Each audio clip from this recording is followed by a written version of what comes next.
Greetings. In this episode, I will talk about the origin and history of money in human civilization. There has always been a need for the exchange of goods. Nomads needed agricultural products, city dwellers needed agricultural produce, and rural areas felt the need for craft products. Initially, trade consisted of exchanging gifts. Individual tribes, as a sign of friendship, gave each other gifts, trying to ensure that the value of the gifts was more or less equivalent. Peoples who did not maintain any other relations between them practiced what is called silent trade.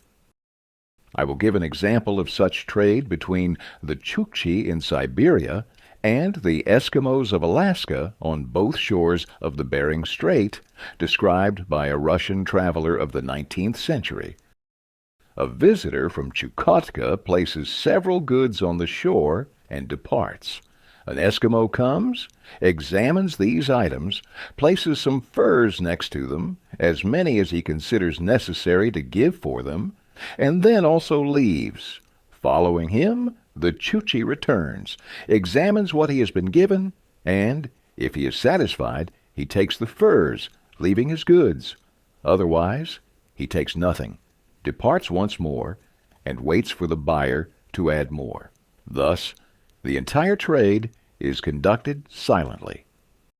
Another example was given by Herodotus in his story.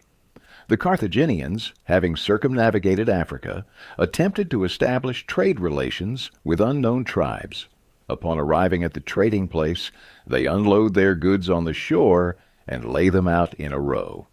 Then they return to their ships and light a signal fire. The local inhabitants, seeing the smoke, come to the shore, place gold for the goods, and then leave. The Carthaginians then disembark to inspect the goods. If they decide that the amount of gold is equivalent to the goods, they take the gold and leave. If they think the gold is insufficient, the merchants return to their ships and wait.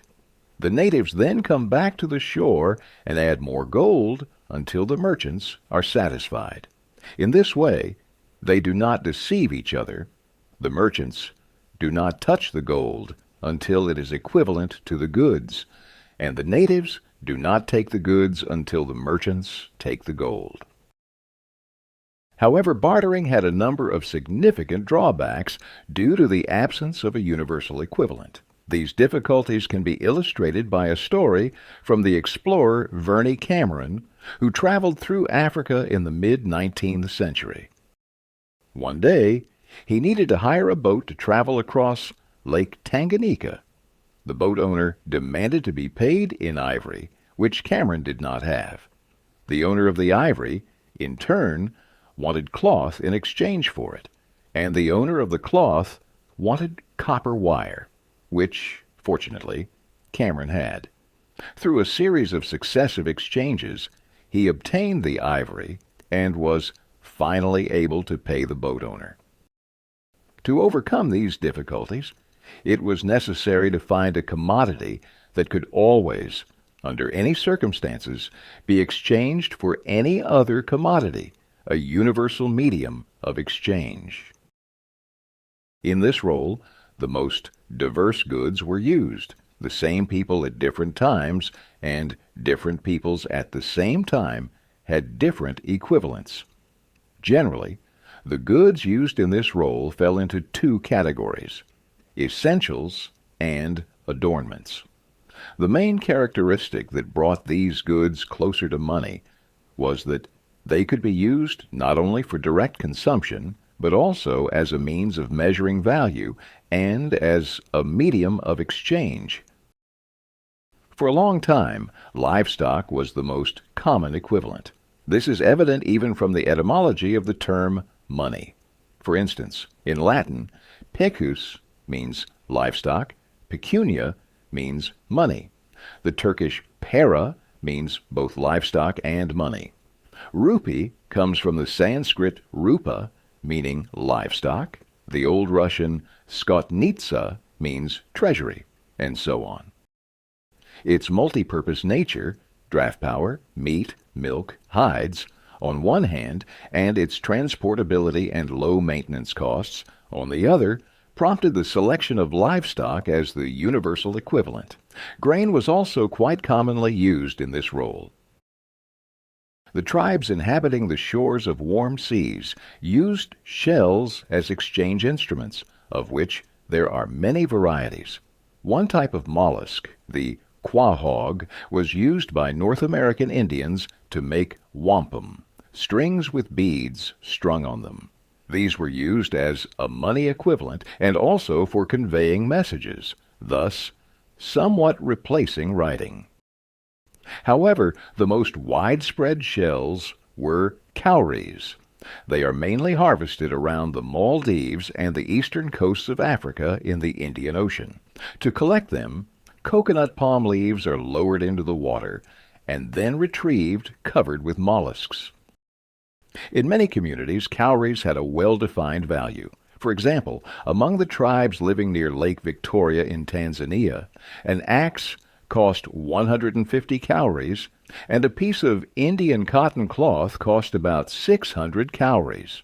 Strung on a thread as decorations, they served as early money in ancient India and China, Indochina, the eastern coast of Africa, Ceylon, and the Caroline and Solomon Islands.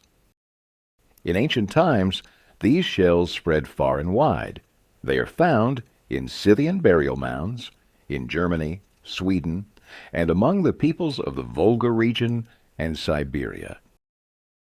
Northern peoples used skins and furs as a means of exchange. In some regions of Peru and Bolivia, pepper served the same role, while in other areas of America, tobacco leaves were used. In Iceland, in the 15th century, dried fish acted as money. Tea was a very common medium of exchange, used in Mongolia, China, and generally everywhere familiar with tea. In modern times, in Russian correctional colonies, cigarettes and tea have become actual substitutes for money. Tea is particularly valuable to inmates because it is used to make chifir, a brew made by steeping tea leaves at very high concentrations, which has a psychostimulant effect. Therefore, in Russia, an inmate who has served a long sentence is easily recognized by the fact that they are unlikely to have their own teeth as they are destroyed by chifir. Continuing on this topic, in American private prisons until recently, the most common currency was instant noodles, known as ramen.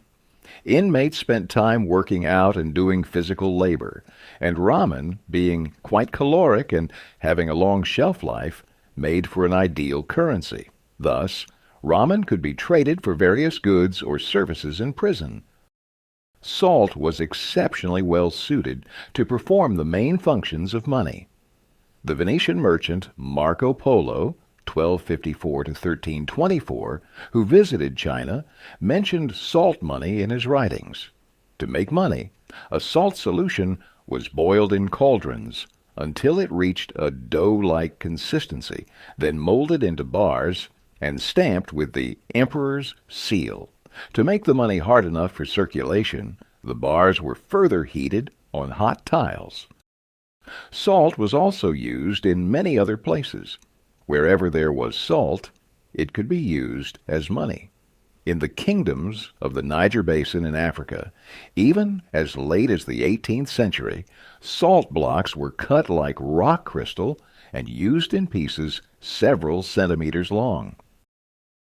On the island of Yap in Micronesia, rye stones, large stone discs with a hole in the middle, were used as money.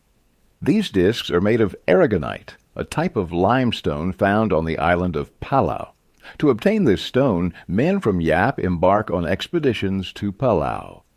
Large blocks of aragonite are broken off without the use of any metal tools and transported back to Yap on rafts towed by boats. These round, flat, drilled-in-the-center stone discs can reach enormous sizes, up to 5 meters in diameter. Apparently, these are the largest money in the world. A large rei is equal in value to a woman, a boat, or a pig. The size of this coin makes it difficult to use in everyday trade. Therefore, rei stones are simply displayed in front of their owner's hut. If the owner sells something to someone who lives far away, he only needs to carefully inspect the quality and appearance of the rye, but it remains where it stands. As a result, some natives often possess wealth in rei scattered across the island. If a native of Yap has to pay a tax or fine, government officials simply mark his money with their seals. If the money changes ownership, the marks are scraped off and new ones are made instead. On the coast of the Gulf of Guinea, Indian cotton fabrics, copper bracelets, and horses were used as money. The Aztecs had several types of primitive money: cacao beans, pieces of cotton fabric, and so on. With the development of trade, the needs of the market led to the creation of metallic money, which was most suitable for performing the social functions of a universal equivalent. Initially, the most commonly used metals were iron, tin, and copper. However, over time, three main metals remained: gold, silver, and copper, or bronze. The coexistence of these three metals met the needs of trade. Each metal was used for specific types of transactions. Gold was intended for wholesale operations, silver for regular purchases, and copper for small transactions, making it the money of the poor. The main reason metals eventually displaced all other goods as money was their properties that made them most suitable for the functions of money: uniformity, divisibility, portability, and durability.